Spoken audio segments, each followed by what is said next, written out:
ಬೆಂಗಳೂರಿನಲ್ಲಿ ಉಗಾಂಡ ಮೂಲದ ಮಹಿಳೆಯ ಬರ್ಬರ ಕೊಲೆಯಾಗಿದೆ. ಕೊತ್ತನೂರಿನ ತಿಮ್ಮೇಗೌಡ ಲೇಔಟ್ನಲ್ಲಿ ಉಗಾಂಡ ಮೂಲದ ನಾಗಯಾಕಿ ಫ್ಲೋರೆನ್ಸ್ ಎಂಬಾಕೆಯನ್ನ ಕೊಲೆ ಮಾಡಲಾಗಿದೆ. ಹಿಮಾಚಲ ಪ್ರದೇಶ ಮೂಲದ ಇಶಾನ್ ಎಂಬಾತ ಕೊಲೆಗೈದಿದ್ದು ಈತನನ್ನ ವಶಕ್ಕೆ ಪಡೆಯಲಾಗಿದೆ. ಎಂಟೆಕ್ ಪದವೀಧರನಾಗಿದ್ದ ಇಶಾನ್ ಉದ್ಯೋಗ ಅರಸಿ ಬೆಂಗಳೂರಿಗೆ ಬಂದಿದ್ದ. ಕೆಲ ದಿನಗಳ ಹಿಂದೆ ಯುವತಿ ಮತ್ತು ಇಶಾನ್ಗೆ ಪರಿಚಯ ಆಗಿತ್ತು. ನಿನ್ನೆ ಇಬ್ಬರು ಭೇಟಿಯಾಗಿ ಮಾತುಕತೆ ನಡೆಸಿದ್ರು. ಅಲ್ಲದೆ ಪರಸ್ಪರ ಸೆಕ್ಸ್ ಅನುಭವಿಸಲು ಒಪ್ಪಂದ ಮಾಡಿಕೊಂಡಿದ್ರು. ಒಪ್ಪಂದದ ಮೇರೆಗೆ ಇಶಾನ್ ಯುವತಿಯ ಮನೆಗೆ ತೆರಳಿದ್ದ ಎನ್ನಲಾಗಿದೆ. ಈ ವೇಳೆ ಯುವತಿಯ ಮನೆಯಲ್ಲಿ ಇಬ್ಬರ ನಡುವೆ ಜಗಳ ನಡೆದಿದೆ. ಇಶಾನ್ ಯುವತಿ ಪರಸ್ಪರ ಪ್ರತಿ ಹಲ್ಲೆ ಮಾಡಿಕೊಂಡಿದ್ದಾರೆ. ಆಗ ಇಶಾನ್ ಯುವತಿಯನ್ನ ಕೊಲೆ ಮಾಡಿದ್ದಾನೆ ಎನ್ನಲಾಗಿದೆ.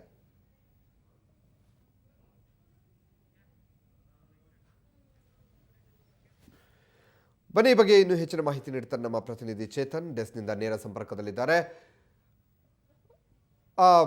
ಚೇತನ್, ಈಗ ಉಗಾಂಡ ಯುವತಿಯ ಹಲ್ಲೆ ಆಗಿರುವಂಥದ್ದು, ಈ ಹಲ್ಲೆಗೆ ಕಾರಣ ಏನು, ಕೊಲೆಗೆ ಕಾರಣ ಏನು ಅಂತ ಏನಾದರೂ ಗೊತ್ತಾಗಿದೆಯಾ? ಎಸ್ ಹರೀಶ್, ಅಂದರೆ ತನಿಖೆ ವೇಳೆ ಗೊತ್ತಾಗಿರುವಂಥ ಸತ್ಯ ಏನಂತಂದರೆ, ಈ ಯುವತಿ ಮತ್ತು ಇಶಾನ್ ಏನಿದ್ದಾರೆ ಇಬ್ಬರು ಪರಸ್ಪರ ಪರಿಚಯ ಆಗಿದ್ರು.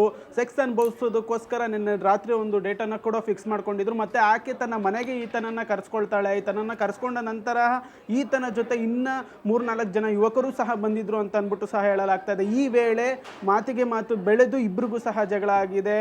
ಇಬ್ಬರು ಮನೆಯಲ್ಲಿ ಫುಲ್ಲು ಹೊಡೆದಾಡ್ಕೊಂಡಿದ್ದಾರೆ. ಮೊದಲಿಗೆ ಇದು ವಿಕೋಪಕ್ಕೆ ತೆರಳಿ ಇಶಾನ್ ಒಂದು ಚಾಕುವಿನಿಂದ ಚುಚ್ಚಿರುವಂಥದ್ದು.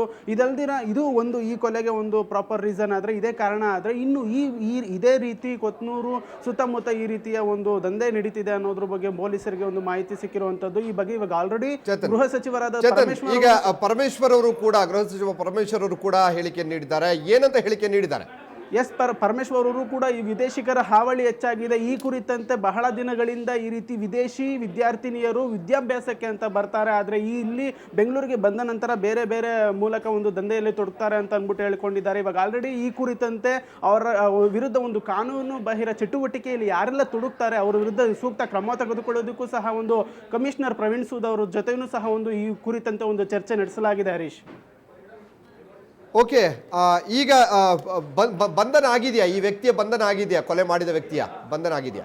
ಎಸ್ ಹರೀಶ್, ಇವಾಗ ಆಲ್ರೆಡಿ ಆತನನ್ನ ಬೆಳಿಗ್ಗೆನೆ ಪೊಲೀಸರು ಬಂಧಿಸಿದ್ದಾರೆ. ಕೊತ್ನೂರು ಠಾಣಾ ಪೊಲೀಸರು ಬಂಧಿಸಿ ಆತನನ್ನು ಹೆಚ್ಚಿನ ವಿಚಾರಣೆಯನ್ನು ಸಹ ಒಂದು ನಡೆಸ್ತಿರುವಂಥದ್ದು. ಅಸಲಿಗೆ ಈ ಯುವತಿ ಮತ್ತು ಈತನಿಗೆ ಹೇಗೆ ಪರಿಚಯ ಇತ್ತು, ಕೊಲೆಗೆ ಪ್ರಾಪರ್ ರೀಸನ್ ಏನು ಅನ್ನೋದ್ರ ಬಗ್ಗೆ ಇನ್ನಷ್ಟು ತನಿಖೆಯನ್ನು ನಡೆಸ್ತಾರೆ. ತನಿಖೆಯಿಂದಷ್ಟೇ ಬೇರೆ ಸತ್ಯಾಸತ್ಯತೆಗಳು ಹೊರಬರಬೇಕಾಗುತ್ತೆ. ಅಂದರೆ ಮೇಲ್ನೋಟಕ್ಕೆ ಇದು ಸೆಕ್ಸ್ ಅಂಡ್ ಮರ್ಡರ್ ಅನ್ನೋದು ಮಾತ್ರ ಕನ್ಫರ್ಮ್ ಆಗಿರುವಂಥದ್ದು. ಹರೀಶ್, ಓಕೆ ಚೇತನ್, ಇತ್ತೀಚಿನ ದಿನಗಳಲ್ಲಿ ಉಗಾಂಡ ವ್ಯಕ್ತಿಗಳ ಉಪಟಳ ಜಾಸ್ತಿ ಆಗಿರುವಂಥದ್ದು, ಹಲವಾರು ಪ್ರಕರಣಗಳು ಕೂಡ ನಡೆದಿದೆ. ಈ ಹಿನ್ನೆಲೆಯಲ್ಲಿ ಪರಮೇಶ್ವರ್ ಅವರು ಮುಂದಿನ ದಿನಗಳಲ್ಲಿ ಈ ರೀತಿಯಾದ ಉಪಟಳ ನಡೆದೇ ಇರುವಾಗಿ ಯಾವ ರೀತಿಯ ಕಟ್ಟುನಿಟ್ಟಿನ ಕ್ರಮ ತೆಗೆದುಕೊಳ್ತೀನಿ ಅಂತ ಏನಾದರೂ ಹೇಳಿಕೆಯನ್ನು ನೀಡಿದ್ದಾರೆ?